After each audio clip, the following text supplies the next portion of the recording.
সর্বত্র সর্বকালে সর্বস্থানে কোনো বাধা নিষেধ নাই, সমস্ত বিধি নিষেধের উপরে এই মন্ত্র। সেই জন্য বললেন মহামন্ত্র, এতে কেউ কন্ট্রোল করতে পারবে না। ভগবান এই বিধান দিয়ে রেখেছেন, এখন এই বিধানটা কোনো কাজ করছে না আজকাল। কোন কোন অতি বুদ্ধিমান ব্যক্তি তারা সমাজে নূতন নামের সৃষ্টি করছেন। তারা বলছে এই নামটা পুরনো হয়ে গেছে, ইনঅ্যাক্টিভ হয়ে গেছে, এটি কোনো কাজ হচ্ছে না। সেই জন্য শোনো, আমি নূতন নাম তোমাদের দিচ্ছি। বলে লাভ নেই, অনেকের অনেক রকম সৃষ্টি। হরিপুরের জগৎবন্ধু মহা উদ্ধারণ, চারিহস্ত চন্দ্রপুত্র হাসিক পতন, একজনের নাম দিলেন। আর একজনে দিলেন শিবকালী শিবকালী কালিকালী শিব শিব, এই একজনে দিলেন। আর একজনে দিলেন রাম নারায়ণ রাম। সব রকমেরই সব এই আসছে আজকাল। খোদার পরে খুদগিরি, গুরুর পরে গুরুগিরি। বেদে উপনিষদে গীতা ভাগবতে যেসব নির্দেশ রয়েছে সেই নির্দেশ অমান্য করা হচ্ছে। নতুন বিধান তো সব শিখে নাম পুরনো হয়ে গেছে, ওসব ওগুলো চলবে না। এখন নতুন নাম শোনো, কি করা হবে? বর্মাতারা দাঁড়াই কথা, কার বিচার নেবো আমি, কার উপদেশ নির্দেশ আমি পালন করব? মুশকিল হয়ে গেছে তো। নানা মুনি নানা মত, কখন থেকে হলো কথাটা? নানা মুনির নানা মতটা কখন থেকে হলো? একটা সময় হয়েছিল তো। কখন? যখন পরীক্ষিত রাস্তা, গঙ্গা তীরে প্রায় প্রবেশনে বসে আছেন মহারাজ পরীক্ষিত। সভায় তিনি ব্যবস্থা চাইছেন, 7 দিনের ভিতরে তক্ষক সর্পদংশনে আমার মৃত্যু হবে, এই নিদারুণ অভিসম্পাদ আমার উপরে। হে ঋষিগণ, আপনারা সব ব্যবস্থা দেন, আমার সময় তো সীমিত। কি করে আমি এরই ভিতরে এই কয়েকদিনের মধ্যেই আমি ভগবানের সাক্ষাৎ দর্শন এবং কৃপা পাব? তো বিভিন্ন অধিকারে আছেন, কেউ কর্মী, কেউ নির্বিশেষ জ্ঞানী, কেউ নির্বিশেষ যোগী, কেউ তপস্বী, আবার কেউ বা ভক্ত। বিভিন্ন রকমের উপদেশ আসতে লাগলো। হে মহারাজ, আপনি কর্মাচরণ করুন, যাগযজ্ঞ করুন, দান টান করুন, এই কলিকাল দান ধর্মে প্রতিষ্ঠিত সুতরাং আপনি দান টান করুন। কেউ বললেন আপনি জ্ঞানানুশীলন করুন, কেউ বললেন আপনি যোগদান লাগিয়ে দেন। ভক্তির কথা আর কেউ বলছেন না। নানা মুনির নানা মত। যে সভার ডেকেছেন সে সভায় আমাদের কৃষ্ণদ্বৈপায়ন বেদব্যাস ঋষি হাজির আছেন। তা ওরা কিছু ভক্তির কথা বললেন না, উনিও কিছু ভক্তির কথা বললেন না, মুখ বন্ধ। সেই সভায় হাজির আছেন কৃষ্ণদ্বৈপায়ন বেদব্যাস। বেদব্যাসের পিতা পরাশর সেই সভায় হাজির আছেন। পরাশরের পিতা শক্তি তিনিও হাজির আছেন সেই সভায়। কিন্তু একটা ছেলের জন্য অপেক্ষা, সে যতক্ষণ ওই সভায় প্রবেশ না করছে ততক্ষণ ওই সব বাক বিতণ্ডা চলছে। সব ছেলেটা যখন উপস্থিত হয়েছে সব মুনি ঋষি সব উঠে দাঁড়িয়েছেন, আসুন আসুন, আগম্যতাম আগম্যতাম, উপবিশ্যতাম উপবিশ্যতাম। ছেলেটার জন্য অপেক্ষা। বয়স কত হবে? বেশি না, 16 বছর হবে। তখন কৃষ্ণদ্বৈপায়ন বেদব্যাস বলছেন, হে মহারাজ পরীক্ষিত, এবার আপনার মনোবাঞ্ছা মনোবাসনা পূর্ণ হবে। আপনি যা খুঁজছেন যে ব্যবস্থা, সেই ব্যবস্থা এখনই ঠিক গ্রহণ করা হলো। এতক্ষণ পরে ভক্তির কথা কেউ বলেননি, এই দুনিয়ার কর্মজ্ঞান যোগের কথা বলেছেন। যে ভক্তি না হলে সবটাই বিফল, ভক্তির কথা কেউ বললেন না। কৃষ্ণ নিজেই বলছেন, ভক্তি ছাড়া আমাকে কেউ লাভ করতে পারে না। ন সাধয়তি মাং যোগ ন সাংখ্যং ধর্ম উদ্ধব ন শ্রদ্ধায় তপস্ত্যাগ যথা ভক্তির মমর্জিতা। আমার প্রতি অর্জিতা ভক্তি, একনিষ্ঠা ভক্তি আমাকে যেমন বশীভূত করে, কর্মজ্ঞান যোগা দিয়ে আমাকে বশীভূত করতে পারে না। জমাদিবীর যোগপথে কামরোহত মুকুন্দ সেবয়া যদ্বৎ তথাধ্যাত্মাচান্যতি। ওই ভক্তি সেবা একই কথা। মধ্যে কি বলছেন? কথাই বলছেন, ভক্তির কথাই বলছেন। ভক্তিয়া মাম অভিজানাতি যাবান যষ্টাস্মি তত্ত্বতঃ ততো মাং তত্ত্বতো গত্বা বিশতে তদনন্তরম। ভক্ত্যাহমেকয়া গ্রাহ্য শ্রদ্ধয়াত্মা প্রিয়সতান ভক্তি পুনাতি মন্নিষ্ঠা সপাকানপি সম্ভবাৎ। ভাগবতের কথা। ভক্তিরেবৈনং নয়তি ভক্তিরেবৈনং দর্শয়তি ভক্তিবশাৎ পুরুষ ভক্তিরেব ভূয়সী। ভক্ত্যা ভাগবতম গ্রাহ্যম ন বুদ্ধ্যা ন চ টিকয়া। কথাগুলো তো আছে। ভক্ত্যা তুষ্ঠতি কেবলম ন চ গুণৈর ভক্তি প্রিয় মাধব। সব জায়গায় ভক্তির কথাই তো বলা আছে। ভক্তি ছাড়া আর যত প্রচেষ্টা আছে সব বিফল, নিষ্ফল, ইনঅ্যাক্টিভ। ভক্তি হচ্ছেন প্রাণ। সমস্ত শরীরে যেমন জীবাত্মা থাকলে সবই চেতন, চেতনের মতো প্রতিভাত। জীবাত্মা যদি বেরিয়ে যান দেহাধার থেকে, মোরা কে কথা কয়? কে জিজ্ঞাসা করে কাকে? কুশল জিজ্ঞাসা, সম্ভাবনা নাই কিছু। ভক্তি মহাদেবী আমার সমস্ত ইন্দ্রিয় বর্গ সব স্ট্রাইক করেছিল। আপনারা গল্পটা জানেন? মুখ বেটা বসে বসে খাচ্ছে, ওকে খেতে দেওয়া হবে না। সব ইন্দ্রিয় বর্গ সব স্ট্রাইক করেছে। কি হলো তখন? সবই নেতিয়ে পড়ছে। তখন ভুল বুঝতে পারলো সবাই। না না, মুখে আহার দিলেই তবে প্রাণ সঞ্জীবিত হবে, তবে সমস্ত ইন্দ্রিয় বর্গ পুষ্ট হবে। ওই রকম ধরনের ভুল যেন আমরা না করে ফেলি। আত্মার আনুগত্যে আমাদের সংসারে সব কিছু চলবে। আত্মাকে যদি আমরা বাদ দেই তাহলে সব গেল, সব সর্বনাশ, সর্বনাশ হলো।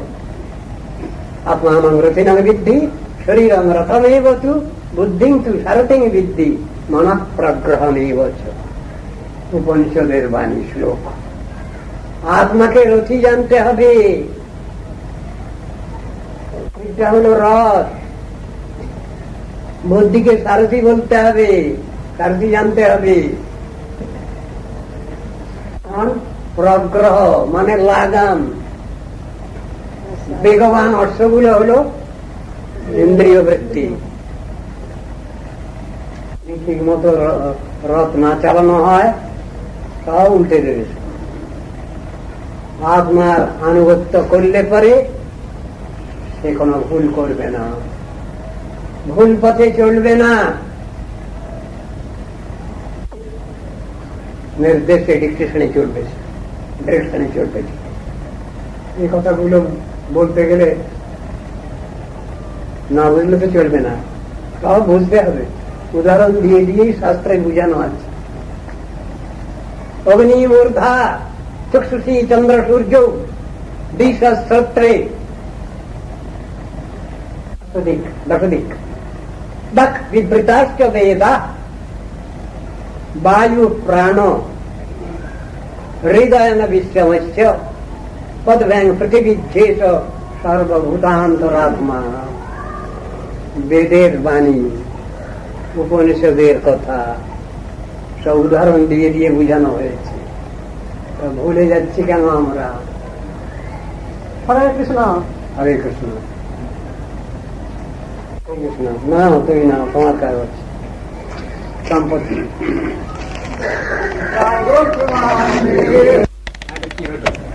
বলো না, সব সময় একই চিন্তা ভাবনা রাখতে হবে, ঘরে গিয়ে বসে ওই চিন্তা করতে হবে, শুয়ে শুয়ে ওই চিন্তা করতে হবে, তাই তো? কি কি কথা আলোচনা হয়েছিল ওগুলো তো আমাদের করতে হবে বলছেন। আমি বলি নাই, ভগবান বলেছেন, শাস্ত্র বলেছেন, গুরু বৈষ্ণব বলেছেন, আমি কিছু বলিনি।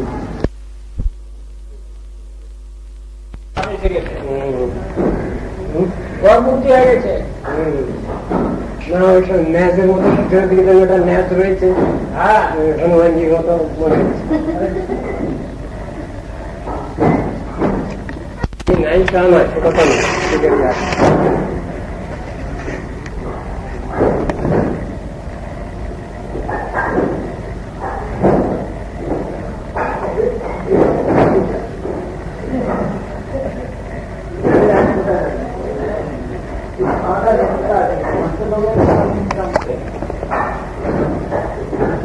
চিৎবিলাস বাড়ি পুরো দুর্বর্ষ রাতিনি, মানে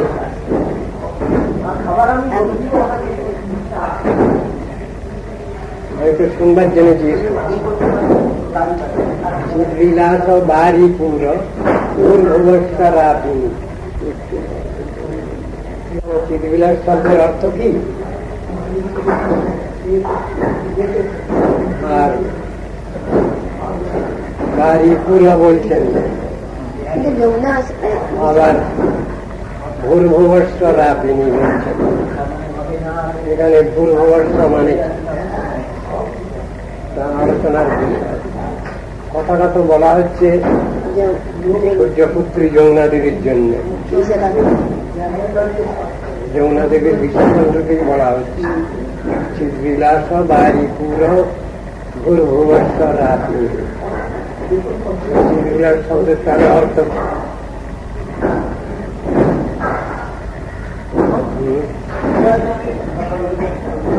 চিৎবিলাসের অর্থ করছেন ব্রহ্মবিদ্যা। চিৎবিলাস শব্দের অর্থ করছেন ব্রহ্মবিদ্যা। ব্রহ্মবিদ্যার ব্যাখ্যা দেওয়া আছে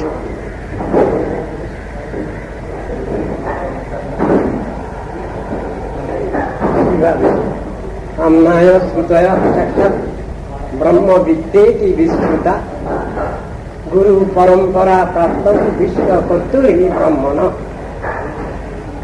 এগুলো ব্রহ্মবিদ্যার অর্থ।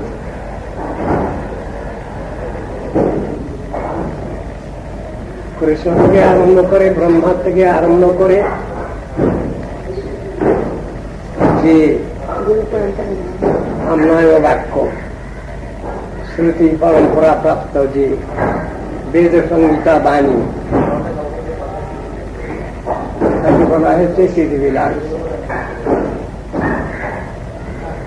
এখানে যমুনা দেবীর ক্ষেত্রে এটা প্রয়োগ করা হচ্ছে কেন?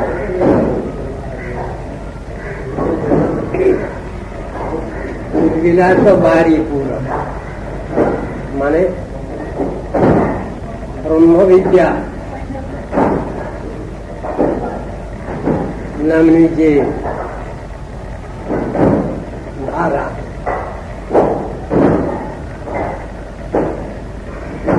বাড়ি পুরো সাধারণ জল নয়, চিৎবিলাস বাড়ি পুরো। আর ভূর্ভুবর্ষ রাপিনী, ভূর্ভুবর্ষকেও যিনি ঘিরে আছেন বা অতিক্রম করেছেন।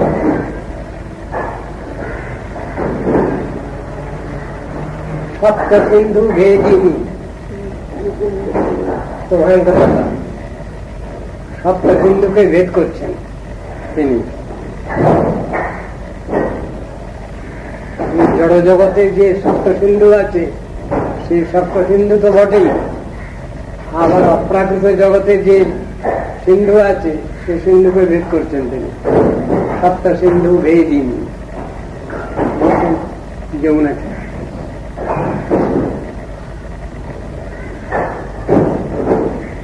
তাহলে ওই বাড়ি, সাধারণ জল নয়।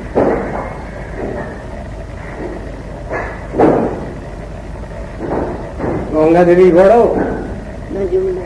না যমুনা দেবী বড়? যদি প্রশ্ন আসে তাহলে উত্তরটা কি হবে? গঙ্গার সঙ্গে আর কোন স্তর নদী তুলনা করা চলবে কিনা?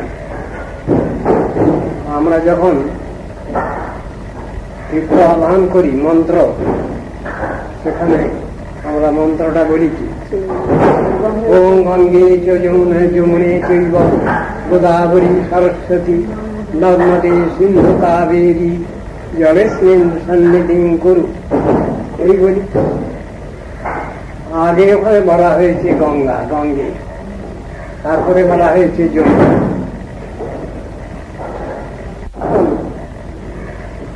যদি তত্ত্ব দর্শন ঠিকভাবে আলোচনা করা যায় তাহলে যমুনা দেবী তো আগে যাবেন, 1 নম্বরে যাবেন, তারপরে তো গঙ্গা দেবী আসবেন। এ তো তত্ত্ব দর্শনের বেলায় রসগত বিচারের রসগত বৈচিত্র্যের ক্ষেত্রে। কিন্তু এখানে বলা আছে গঙ্গে চ যমুনা। আমরা বিচারটা কোথা থেকে কিভাবে নেব? যমুনা দেবীর একটা প্রণাম মন্ত্র আছে, তাতে পাওয়া যাচ্ছে গঙ্গাদি তীর্থ পরিসেবিত পাদ পদ্মে। শেষের দিকে আছে রাধা মুকুন্দ মুদিতান যমুনা নমঃ। গঙ্গাদি তীর্থ পরিসেবিত পাদ পদ্মান, তিনি হচ্ছেন যমুনা দেবী। এই কথা বলা আছে।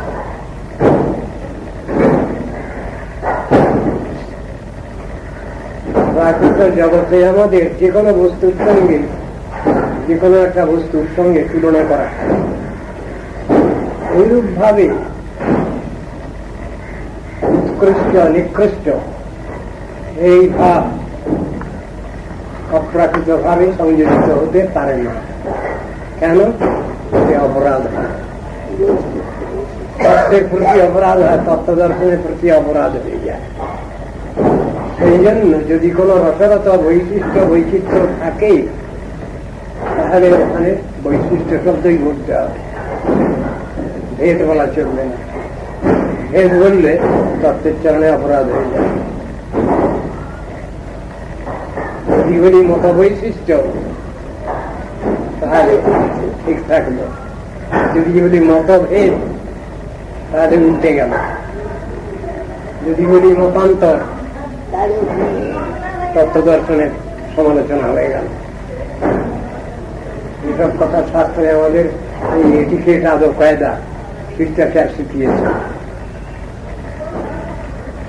এই জন্য ওখানে তত্ত্ব দর্শন বিচারের ক্ষেত্রে গঙ্গাদি তীর্থ পরিসেবিত পাদ পদ্মা, যিনি যমুনা দেবী, যেখানে স্বয়ং রাধা গোবিন্দ লীলা বিলাস করেছেন, তার শ্রেষ্ঠত্ব শাস্ত্রে চিন্তিত হয়েছে, বুঝানো হয়েছে। আর অন্যান্য যত উন্নত নদী তাদের বৈশিষ্ট্যের মধ্যে গঙ্গা দেবী আছে। গঙ্গা দেবী হচ্ছেন বিষ্ণুপাদ প্রকৃতা, তাই তো? বিষ্ণুপাদ প্রকৃতা বৈষ্ণবী বিষ্ণু দেবতা মন্ত্রে আছে। পাহি নস্তে নস্তাদ মরণান্তিকা।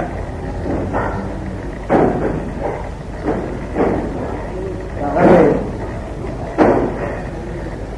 গঙ্গা হচ্ছেন বিষ্ণুপাদ পদ্ম প্রকৃতা।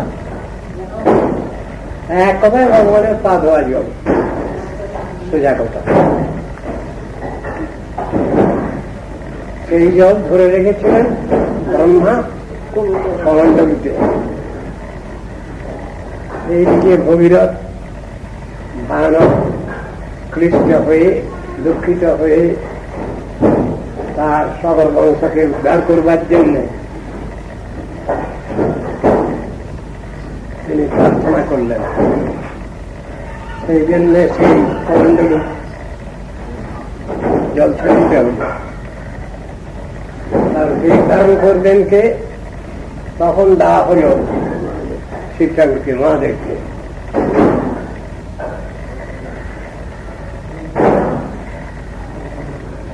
মহাদেবের জটার মধ্যেই বহুকাল পাক খেয়েছেন তিনি। মহাদেব ছাড়বেন না। তারপরে জটা ছিঁড়ে দেওয়াতে বেরিয়ে গেলেন তিনি,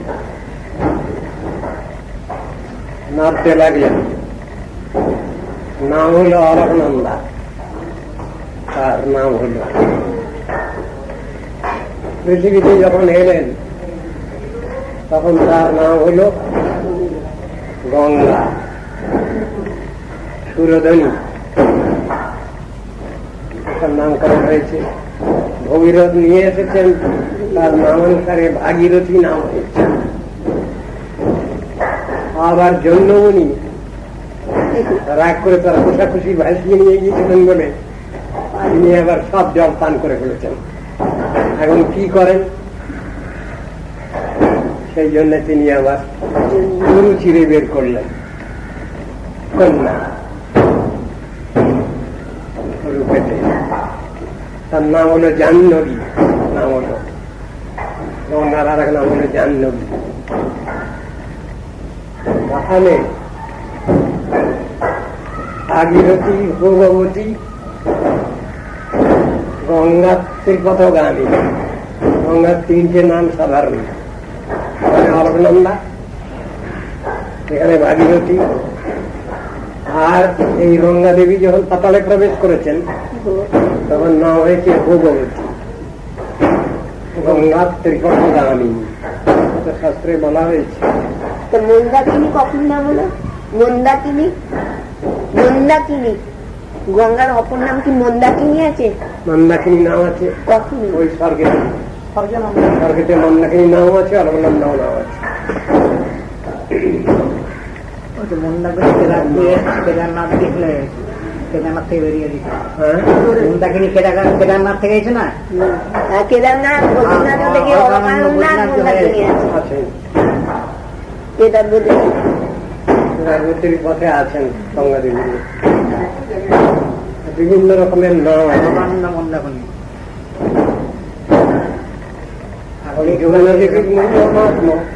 সব থেকে বেশি যেখানে স্বয়ং রাধা কৃষ্ণ লীলাবিলাস করেছেন তার মহিমা মহাত্মা।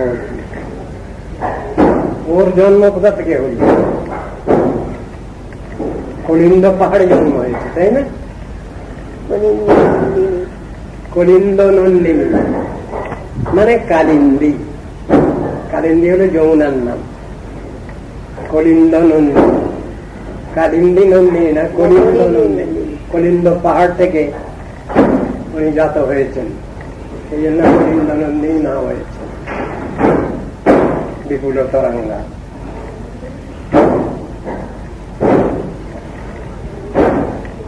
এখন ভগবান, ভগবানের তত্ত্ব দর্শন, ব্রহ্মবিদ্যা যদি জানা যায় তাহলে ভগবানের চিৎবিলাস অনুভব হয়। যদি ব্রহ্মবিদ্যা জানা যায়, ব্রহ্মবিদ্যা মানে ভগবান থেকে, ব্রহ্মা থেকে যে গুরু পরম্পরা প্রাপ্ত যে বেদ সংগীতা বাণী শিক্ষাধারা আসছে তাকেই বলে ব্রহ্মবিদ্যা।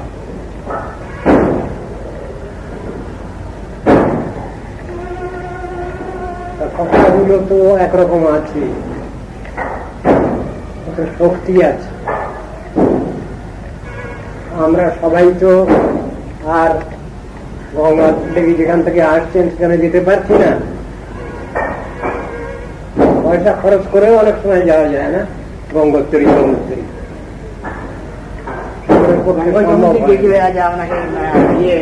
গোমুখটা খুব কষ্ট, পয়সা খরচ করেও গঙ্গোত্তরী যমুনোত্তরী গিয়ে ঠিক মতো দর্শন করা যায় না। গঙ্গা দেবী আমার কাছাকাছি দর্শন দান করছেন, কিন্তু মূল স্রোতের সঙ্গে কানেকশনটা থাকা চাই, এ কথা বলছেন। তাহলে আমরা গঙ্গাকে পাচ্ছি না। মাঝখানে যদি বদল হয়ে যাচ্ছে ধারা, তাহলে ডাইরেক্ট ধারা নয়, তাহলে ডাইরেক্ট কানেকশনটা পাচ্ছি, এ কথাটা বলা আছে। আমরাও শিক্ষা যেটা, বৈদিক গুরু পরম্পরা যেটা, তার চ্যানেল আছে, লাইন আছে, মানে শক্তিটা আছে। মেন পাওয়ার হাউসের সঙ্গে সম্পর্ক থাকে যদি, তাহলে সবটা ঠিক আছে। আর মেন পাওয়ার হাউসের সঙ্গে সম্পর্ক যদি না থাকে, তাহলে ঠিক ঠিক তো আলো পাওয়া যায় না। ছোট ছোট হাতির বাচ্চা, বুঝলাম।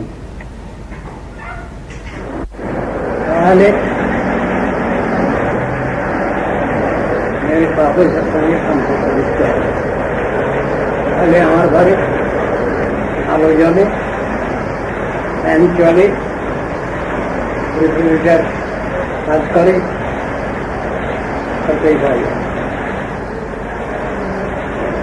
মেন পাওয়ার হাউসের সঙ্গে সংযুক্ত থাকা চাই, এইটাই হল সব থেকে বড় কথা।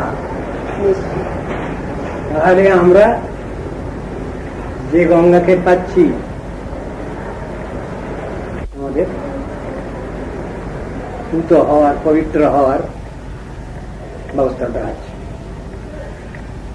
ব্রহ্মবিদ্যা যেটা, গুরু পরম্পরা প্রাপ্ত যে শিক্ষা, উপদেশ, বাণী, সে প্রপারলি কানেক্টেড, বলছেন শাস্ত্রে। কিরকম কানেকশনটা? মূলের সঙ্গে কানেকশন, লাইনটা ঠিক চাই, এটা ঠিক চাই। যে চট্টোপাধ্যায় একটা প্রবন্ধ লিখলেন পালামু দর্শনে, যারা পুরনো তারা আমাদের ম্যাট্রিকুলেশন কোর্সে ছিল। সঞ্জীব চট্টোপাধ্যায় সেই পালামু যাবেন, পাহাড়ে যাবেন, যেখানে গিয়ে উঠেছেন সেখান থেকে আমার ওইসব আগ্রহ খুব। থেকে কতটা হবে ওটা ওর ধারণা মাইল পাচেক হবে। বেরিয়ে দু চারজনের সঙ্গে পরামর্শ করলেন যখন, তখন জানলেন ওটা এখান থেকে 50-55 মাইল দূরে। দেখতে কিরকম হচ্ছে পাহাড়টা, যেন হরিজন্টাল লাইনে যেন মেঘ, দূর থেকে পাহাড়টা ওরকম দেখতে লাগে। তাহলে সঞ্জীব চট্টোপাধ্যায়ের অ্যাসেসমেন্টটা ভুল হয়েছে, 5 মাইল দূরে নিশ্চয়ই নয়। তারপরে তিনি জেনেটের নিয়ে কিভাবে যাওয়া যাবে সব ঠিক করে গাড়ি গাড়ি করে তিনি গেলেন। তারপরে ওখানে গিয়ে গাইড নিলেন। ওই যে পাহাড়টা আমরা দেখছি বহু দূরে হরাইজন্টাল লাইনে, এটা মেঘের রেখার মতো। দূর থেকে তো ওইরকমই দেখায় পাহাড়। মনের যে অঙ্গজ্যোতি বা অঙ্গকান্তি ব্রহ্ম, ওই রকম ধরনের ব্যাখ্যা দিয়েছেন শাস্ত্রে। ওই দূরবর্তী এতে দিগন্ত রেখায় হরাইজন্টাল লাইনে ওই মেঘের মতো যে রেখাটা, ওইটাই হল পাহাড়। তত্ত্ববিদস্তত্ত্বং যদ জ্ঞানমদ্বয়ম ব্রহ্মেতি পরমাত্মেতি ভগবান ইতি শব্দতে। ভগবত তত্ত্বের তিনটা অ্যাসপেক্ট, ব্রহ্ম, পরমাত্মা, ভগবান। বহু দূর থেকে পাহাড় যেমন দেখতে লাগে, এ হল ব্রহ্ম দর্শন। কাছে যাওয়া গেছে, তখন দেখা যাচ্ছে যে পাহাড়ের তো অনেক গাছপালা আছে, ধোঁয়া উঠছে। ওটা বহু দূর থেকে একটু দেখা যেত, কাছে গিয়েও দেখছেন ধোঁয়া উঠছে। যখন পাহাড়ে চড়াই করলেন, তখন দেখলেন পাহাড়ের রাস্তা আছে, কেটে কেটে সিঁড়ি করা আছে, বহু রকমের গাছ, বহু ফলের গাছ, বহু ফুলের গাছ, মন্দির টন্দির আছে, অনেক ঘর বাড়ি আছে। ধোঁয়া উঠছিল, সেখানে দেখা যাচ্ছে না আগুনও আছে। ধোঁয়া থাকলেই নিশ্চয়ই সেখানে আগুন আছে ধরে নিতে হবে, হাইপোথিসিস করতে হবে, লক্ষণা করতে হবে। ওসবগুলো দেখলেন।